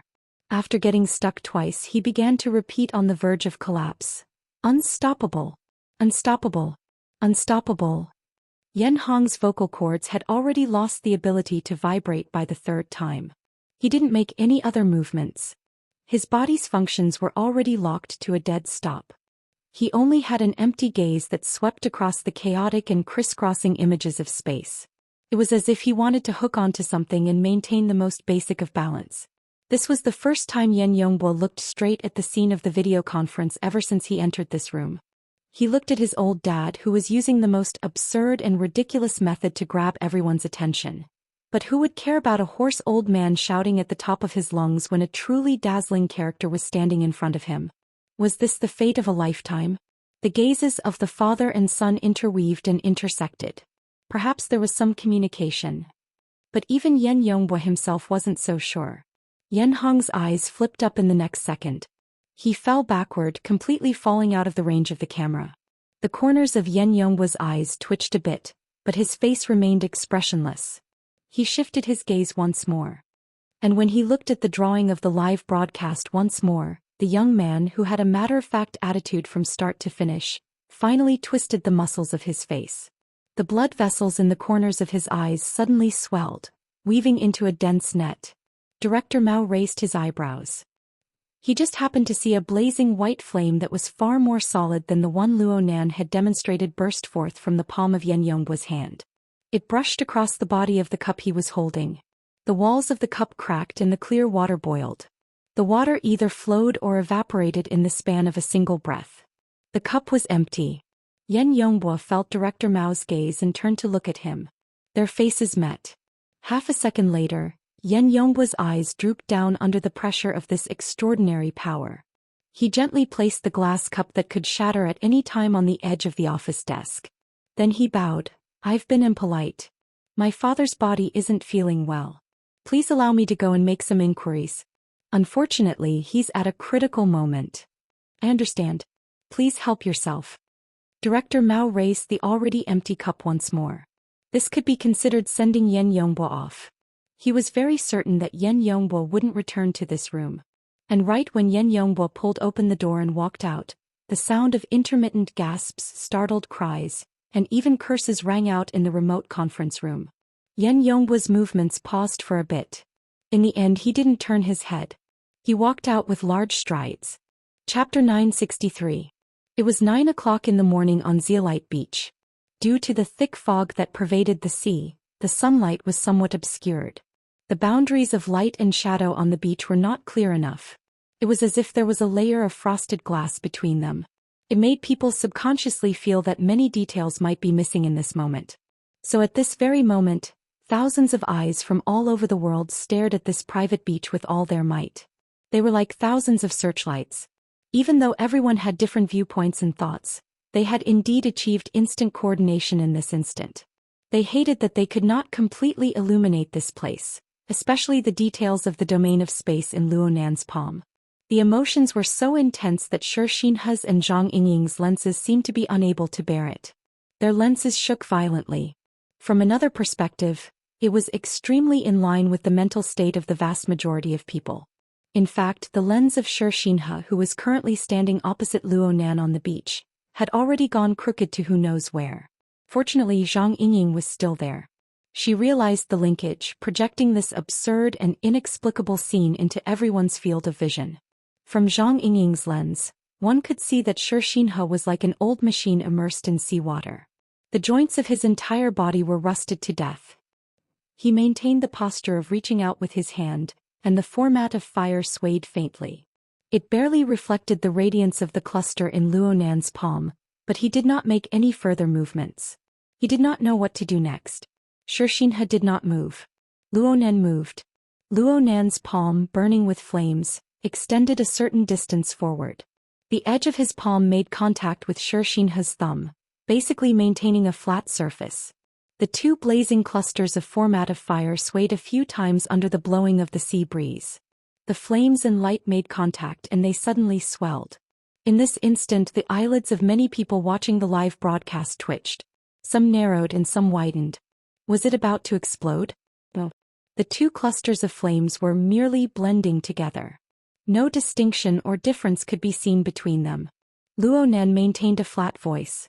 Maintain this state. Next we'll make some fine adjustments. Fuck me. Papercut spat out a fragrant breath once more. The expanding and blending flames seemed to transform into a sword of light that pierced straight into his eyes. It stabbed him so hard that he suddenly raised his head. He forgot that the bench he sat on was next to the wall. Amidst the muffled sound, the back of his head collided heavily. For a time, Papercut didn't feel any pain. Even his grunt was stifled in his throat. He only felt that the scene in the projection area before his eyes was swaying and fluctuating. It was absurd to the extreme. Di Weiwu was also blinking his eyes. Although he was young, he had lived in this circle and had seen a lot. Of course, he was still a child and he only knew one side of things. This is the format of fire, right? Did Brother Luo Nan learn Secretary He and Guard Gao's ultimate moves? God would probably cry if he heard that. Papercut's thoughts swayed back and forth, casually weaving all sorts of illogical scenes.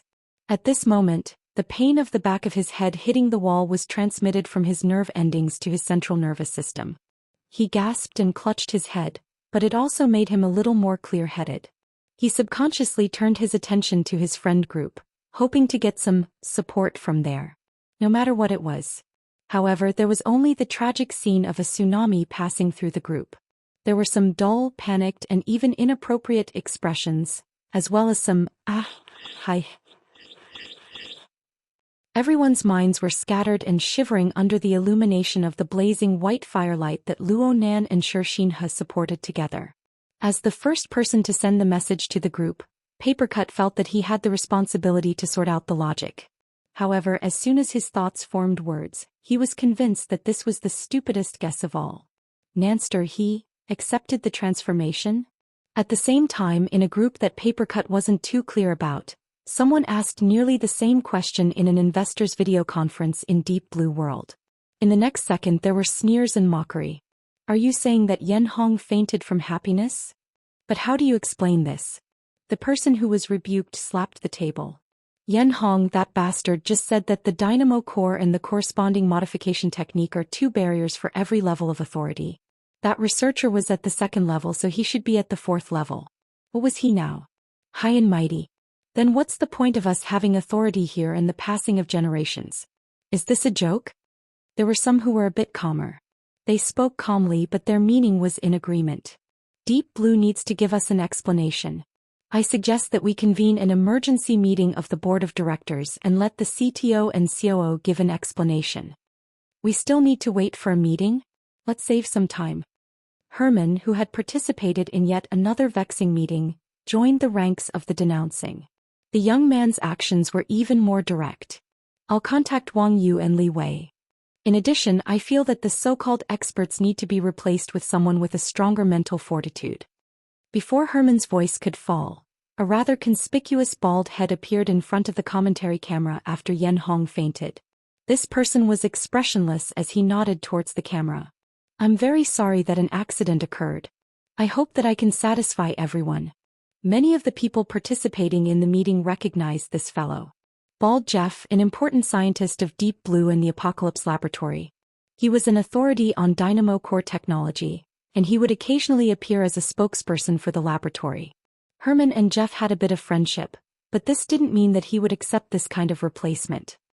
Jeff, Li Wei should make an appearance in this matter. We absolutely don't want our trillions of investments to sink into the ocean of the Deep Blue world.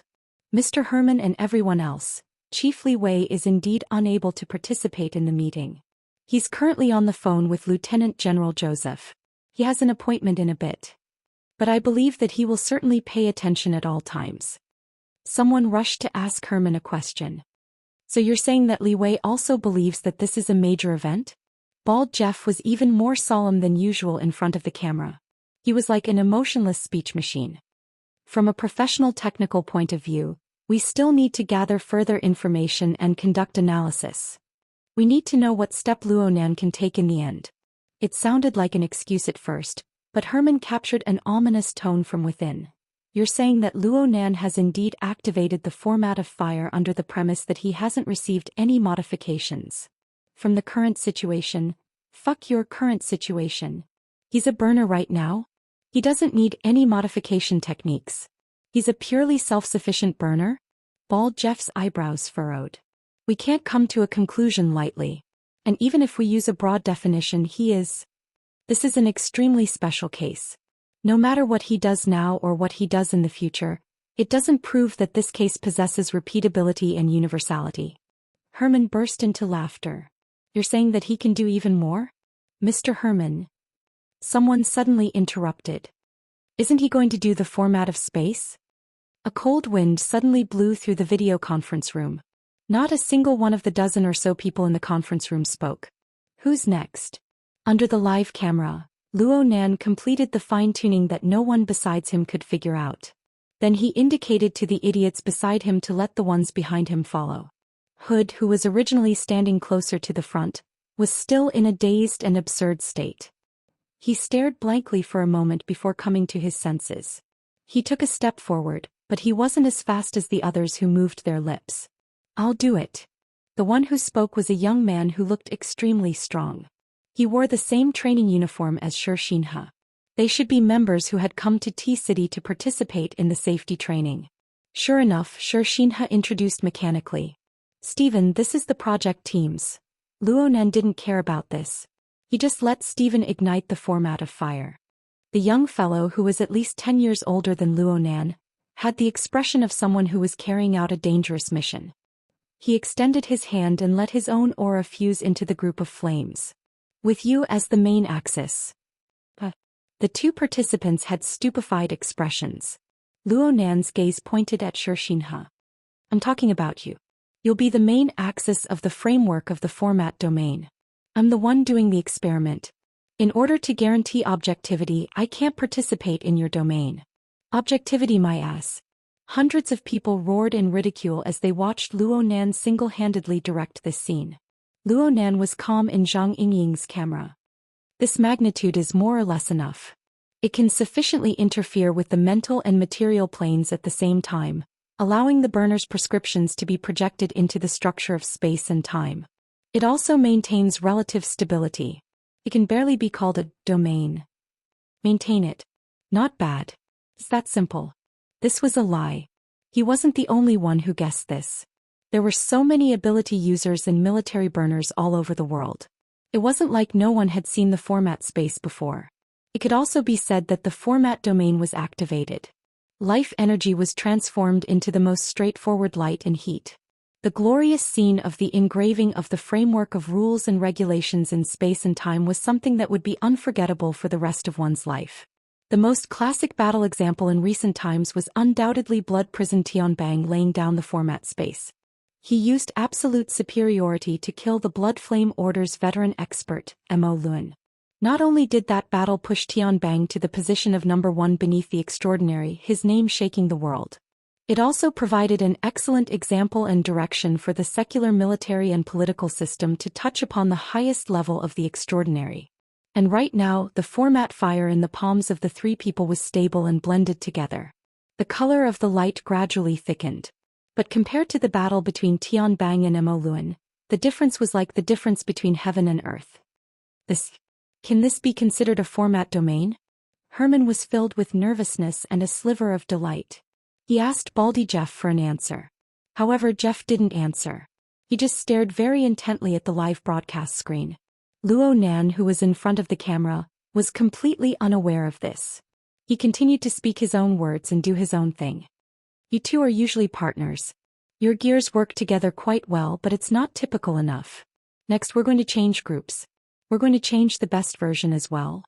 Many of you seem to be different. Hood, who was within arm's reach, had already opened his mouth. Luo Nan gave a clear order. Give me an even lower version. First, consider compatibility. Hood had already forcefully stuffed back the words that were on the tip of his tongue. The other fellows didn't care. Someone immediately raised his hand. T-City's Coastal Defense Special Forces. Second Lieutenant Wilson. This was a man with a full beard that looked more like a pirate than a soldier. Luo Nan's gaze swept up and down. You're up. Wilson grinned. He went forward and extended his hand, imitating Luo Nan. And so the four people squeezed into a small circle. It was like a pep talk before a soccer match. Unfortunately, it lacked hot-bloodedness and excitement. They were more apprehensive. Crackle. A very clear explosive sound rang out. The place where the four people joined their hands together suddenly erupted with the flicker of a lantern. The format fire, which had been steadily increasing in brightness all this time, suddenly rose in brightness. Then it clearly dropped. It appeared to be flickering between brightness and darkness. Hey! Zhang Yingying let out a low cry from her throat. She forcefully suppressed it back down. Her reaction was extremely representative. An incompatible reaction has occurred in the intergenerational architecture. Bald Jeff timely explained in the video conference. Did he fail? At least two people spoke at the same time. They couldn't wait any longer. Before Jeff could respond, dozens of tiny flying ant-like objects could be seen floating outside of Luo Nan's body. They buzzed, and in the next second, it was as if they were attracted by the flame in the center of the four people. They coiled around and cast themselves toward the place where the light was the brightest. They were really thrown in. However, the format of light, which was transformed from blazing life energy, didn't seem to possess any lethality. It allowed these little things to be thrown in and out. They revolved and shuttled back and forth. It was like a magic show. The only visible change was that the flickering flame light became stable and thick once more. It reflected on the faces and bodies of the four people in the surrounding with a seemingly substantial layer of light. Is this a smokescreen? Those little things. They're the syncopators? Is he really controlling them? What principles are they based on? There were some investors who continued to strongly doubt Luo Nan, but most of them leaned toward a more realistic level. Because of this, even these questions were pressed toward Bald Jeff. Jeff wasn't Yen Hong. He wouldn't grant every request and he wouldn't speak without thinking. No matter how anxious the participants were, he, the commentator, remained as immovable as a mountain. In fact, most of his energy was focused on communicating with the key characters.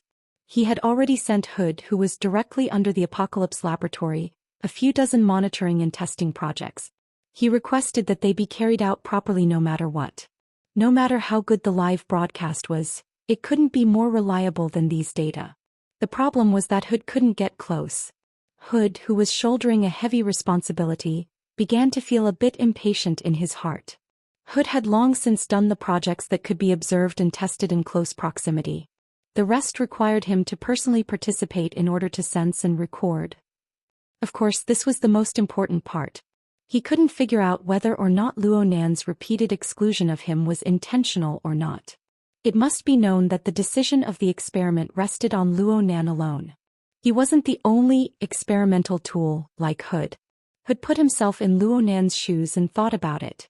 Even if the military's AB team had an ambiguous attitude before, they would probably force themselves to come over right now if they could find this kind of opportunity, this kind of scene, and this kind of event. Would it be difficult to find a few dozen burners in such a large city like T-City? Moreover, the Pacific Fleet was all around them. There was also the aerospace fleet above them. If they were really forced into a corner, the Deep Blue Walker combat team of several major cities in the Pacific Rim could airdrop burners within 3 hours.